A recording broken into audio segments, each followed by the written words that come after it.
Hey there, John Hurd, and I'm on the Padre Island National Seashore. I don't know, most parts of the country don't get to drive down the beach. You know, you have to walk and you got a bunch of people and traffic and all that kind of stuff, or, you know, bodies laying everywhere and you got to get there early to get a place.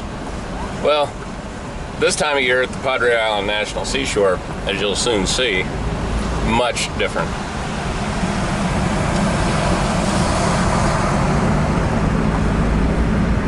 I'm going to drive down here about 25 miles to a place that's called the Big Sheel. Pretty interesting place. The island has a little bend in it, and at that point you can see the difference in how the tides work and how the currents work in the area. It's all seashells, zillions of them, hardly any sand whatsoever, almost all seashells. So thus it's called the Big Sheel. One thing though,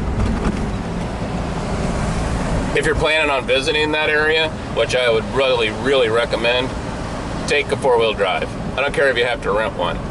I've been down there a lot of times, and even I had a big Ford Dodge four-wheel drive pickup truck. When I was going through there, the speedometer said I was doing 40. I was actually doing about 5 because everything was spinning, because there's not a lot of traction there. And if you watch the local papers, at least once a year you'll see someone's car that becomes a monument because they got stuck and the tide came in. So we'll see how it goes today. I'll be back. Bye.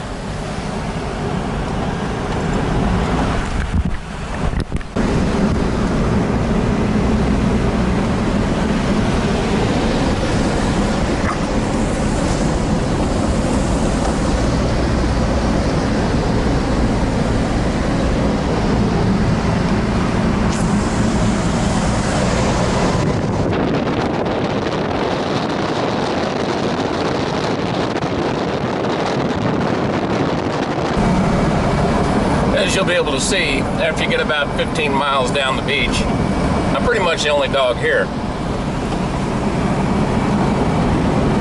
I got a wide open beach, beautiful sand.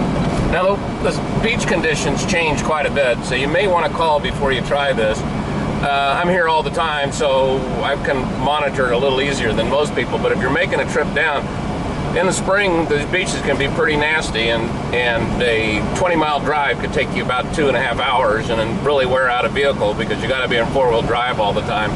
Also, if you notice, the beach is really clear right now, but when the winds change, we start getting a lot of seaweed, which is another obstacle just to deal with.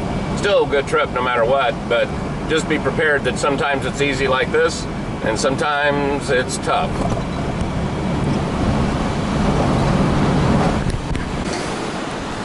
So I made it down. I'm just about 20 miles down the beach on the National Seashore in the Big Sheel area. And why it's called Big Sheel, if you look at this, you'll see tons and tons of seashells. Now this is back up against the dunes where most of it's been broke down.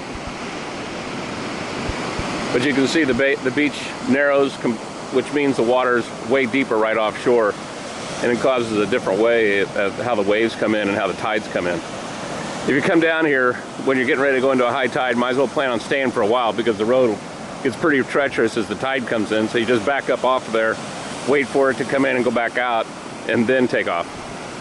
Driving through a high tide can get kind of dangerous. Anyway, and you never want to get salt on your car.